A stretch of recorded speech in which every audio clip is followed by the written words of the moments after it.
Cooperativa Agricola Volpago offre carne fresca di prima qualità. Ci trovi a Volpago del Montello, Pieve del Grappa, Tre Baseleghe e presso lo spaccio del contadino a Dolo e Massanzago.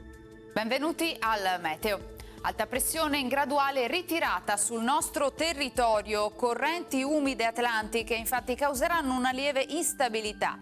Il caldo fuori stagione rimarrà però la caratteristica principale. Vediamo insieme il dettaglio. Sul Veneto la grafica di martedì 24 maggio evidenzia una situazione tranquilla ed infatti in mattinata sarà proprio così, con tanto sole.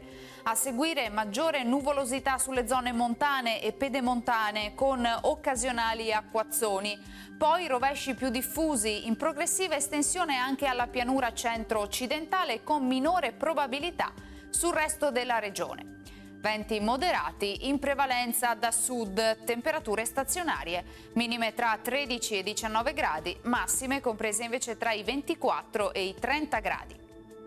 Ci spostiamo ora sul Friuli Venezia Giulia, anche in questo caso cielo sereno o poco nuvoloso con vento di brezza sostenuta. Sui monti possibilità di qualche isolato temporale nel corso del pomeriggio. Temperature minime tra 17 e 20 gradi, massime sui 27 e 28 gradi.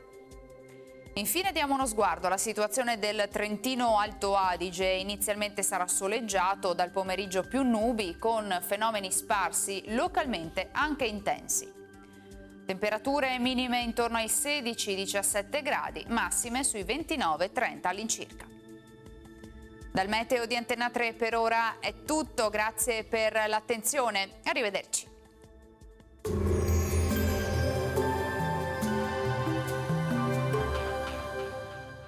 Cooperativa Agricola Volpago offre carne fresca di prima qualità. Ci trovi a Volpago del Montello, Pieve del Grappa, Tre Baseleghe e presso lo spaccio del contadino a Dolo e Massanzago.